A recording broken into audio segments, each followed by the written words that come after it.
intend to name people in these lawsuits. We're not going to do it in interviews. We're not going to do it, without doing our due diligence, because obviously, these types of allegations are very hurtful to people if they're not true, and very hurtful, frankly, if they are true. But if they're true, you shouldn't have been in the room and you shouldn't have been participating. So I anticipate that we're going to start filing lawsuits, and it may not be big names at first, but we have a long list of names, and you might imagine in situations like this, that when a victim tells us that this person was in the room or this person participated, we want to do as much due diligence as humanly possible before we file that case, because in the United States, in almost every state, public filings are in fact public.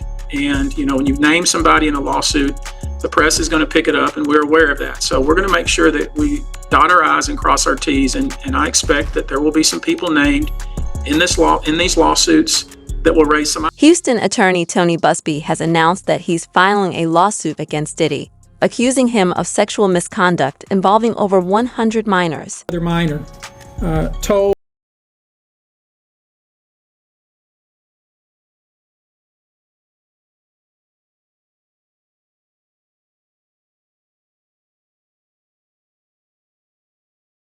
Combs made the victim perform oral sex upon him.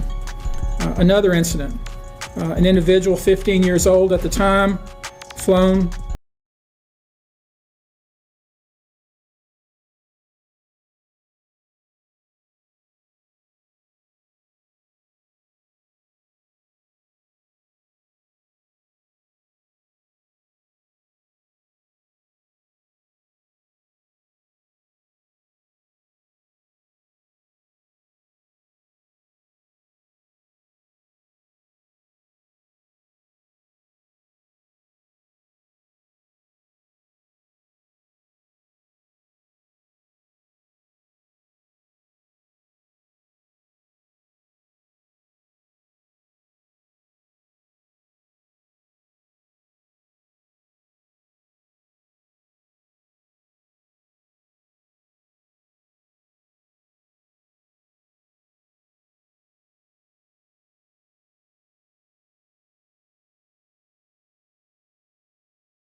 and sore.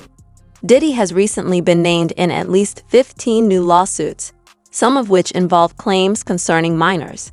One of these lawsuits, filed on October 29, mentions an alleged incident in 2005 where a young individual was reportedly given a drink by a member of Diddy's team, causing disorientation. The lawsuit further claims that the situation led to inappropriate behavior before the individual lost consciousness. But they ain't leave not one bottle. Nobody needed no baby oil. So my whole thing about it is that there was something in that other than baby oil.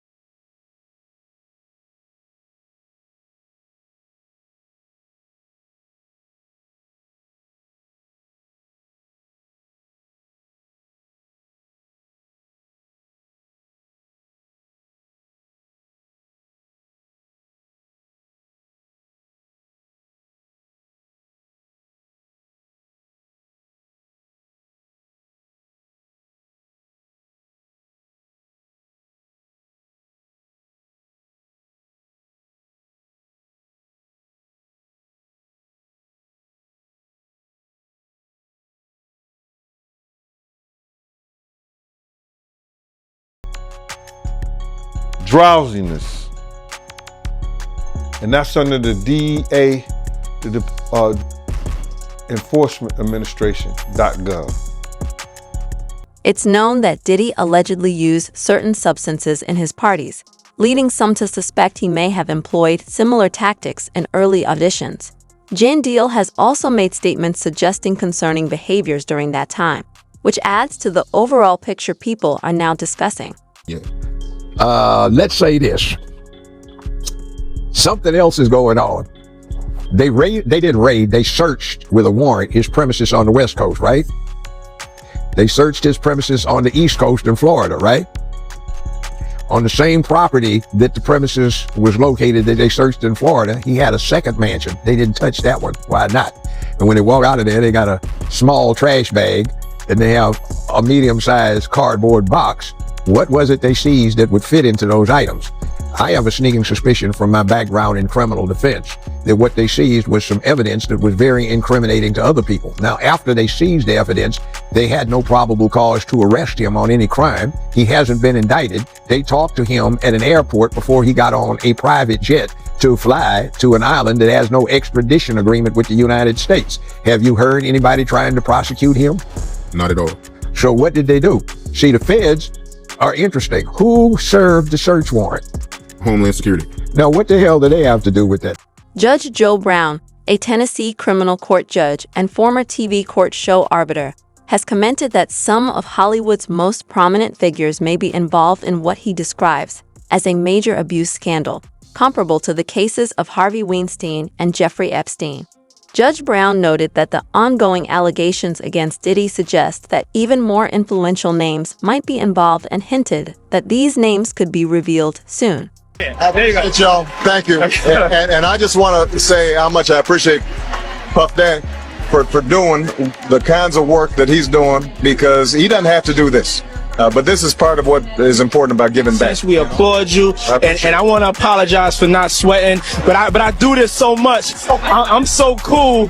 I just want y'all to see everybody I'm interviewing is sweating. I'm not even touching my brow. I'm so cool, and I want to apologize. I ain't trying to make you look bad or nothing like that, but I'm just so cool.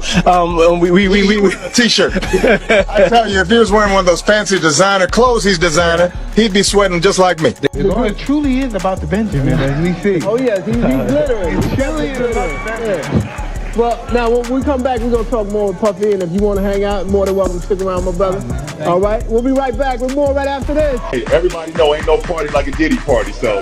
yeah, that's what's up.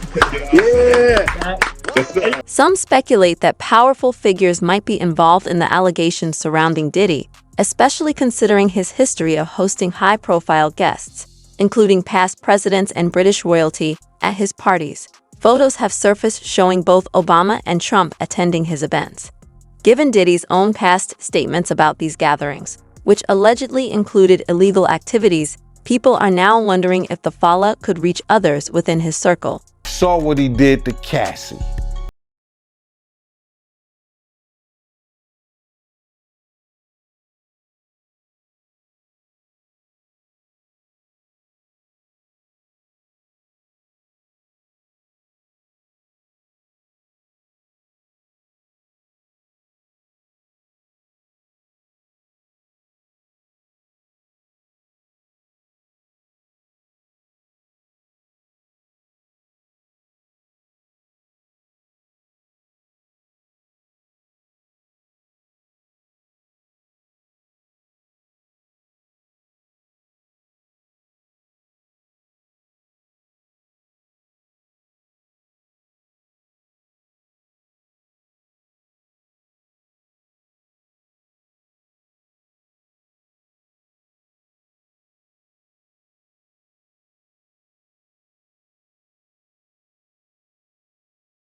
I'm not gonna show it, but we need you to come and testify against Brother Love, P. Diddy, Puff Daddy, you know, Sean Combs. That's when they're gonna start talking. And they're not gonna be talking in his favor. When the feds come to them and show them what they got on tape, because if he had 250 tapes all over, 250 cameras,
He was videotaping everything. So they might have that videotape already. Gene Deal has even named some of the people he personally saw around Diddy, and he claims they're concerned now, knowing that Diddy recorded everything. According to the FBI, over 400 hours of footage was reportedly recovered from Diddy's mansion, sparking talk that these recordings could potentially implicate numerous major Hollywood figures. The Joe Rogan podcast featuring comedian Andrew Schulz. Joe Rogan discussed the idea that Diddy may not be acting alone. He suggested that there's a possibility this situation is part of a larger cover-up aimed at recovering footage that could incriminate even more influential individuals.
Selected for. There are emerging suspicions about who might be involved in this situation. Jaguar Wright, Jay-Z's former backup singer, has claimed that Jay-Z was directly involved in the activities Diddy is accused of. She alleges that both Jay-Z and Beyoncé were not only aware of what was happening, but also played a role in helping Diddy exploit those individuals. Those questions, which I found out later to be neurological questioning, to make sure that you're aware and that you have some level of reasoning. And he's like, "What's your name? How old are you? Can you tell me what happened?" And I said, "Puffy shot."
and you're trying to avoid your part in the story, or the fact that you never spoke up. You know, you want to tell people on the low and put it out there that the movie was about you getting away from Puffy, but you didn't think about the trail of girls that you left behind. Happens to Cassie if J-Lo had said something. The diddler back then. Would Cassie have ever been a victim? Answer me that. Because that situation happened in the late 90s. That situation happened before Aaliyah passed away, and Aaliyah passed away in 2001. He didn't get with Cassie until 2009, 15 years after he was with Jennifer. If she had to come forward about the abuse she suffered in a relationship with Sean Combs, Cassie would never have gone through what she's gone through. J-Lo being a stand bitch is Cassie not getting punted in a fucking hallway. Another celebrity linked to P. Diddy is his ex-girlfriend Jennifer Lopez. Looking at the timeline of their relationship, it aligns with the reported incidents of abuse attributed to Diddy during that period. They were also involved in a shooting incident in 1999 that resulted in one death and left another person, Nathan Rubin, injured. Despite both J-Lo and Diddy fleeing the scene, no arrests were made. Allegedly, this incident contributed to J-Lo's decision to end her relationship with Diddy, as it was her gun that was involved in the shooting. Have come forward since our interview with Natanya Rubin, and you remember we talked to her. She says that Diddy is the one who shot her at that club, but the supporters are now saying that Diddy didn't even want to take a plea deal in the 1999 club shooting because he was, quote, so sure of his innocence. They also said that information from someone who is claiming things that aren't true, who's looking for a payday.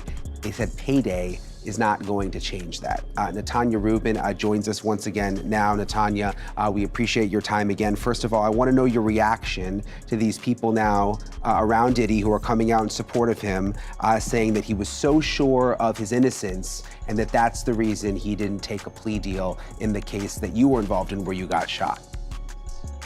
So first and foremost, Brian, thank you for having me back on. And I give very little credibility to what they're saying because while everyone else is Monday morning quarterbacking, I am the survivor. And it is my assertion wholeheartedly that Mr. Combs was inappropriately charged originally.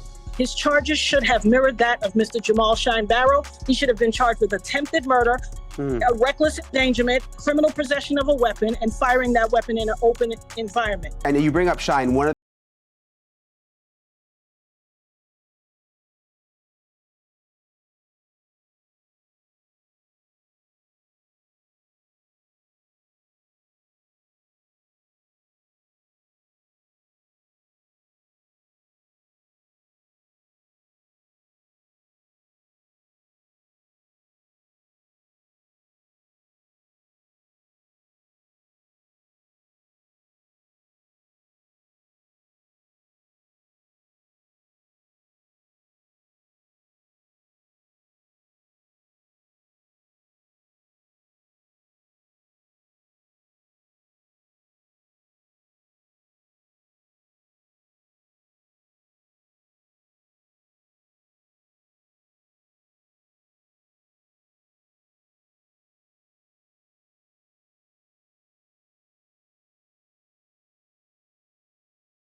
that God spared my life back on that fateful day on December 27th, 1999. I'm a living miracle. Yeah, you are And clearly so, a very... anything, Sorry to and interrupt I'm you, but you are also a a very strong woman. I mean, that is very clear. And you have done your research, and you deserve to have your voice heard, which is one of the reasons. And I think it's important for me to say I'm a healthy woman. I live a simple, quiet, risk-averse life. So if I should meet with an untimely demise, it would require and be worthy of deep investigation. Natani is reportedly deeply affected by the incident and believes that Diddy was the one who shot her. She is even willing to have the bullet fragment removed from her head in hopes that it could provide evidence to implicate Diddy in the shooting. It's over for him. Oh, it is over for him. Come back to where? To be in the entertainment business? Listen to me, man. And I don't want to bring this guy's story up because it's old. And I know he's trying to live past it, but I'm going to bring it up anyway. Ray Rice, his wife, spit in his face. And he did what he did on that elevator. He ain't played one football game.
Everything that's gone forward has been that of the devil. The alcohol, the partying, everything has been of the devil. And he's been leading not only himself, our people, into some kind of damnation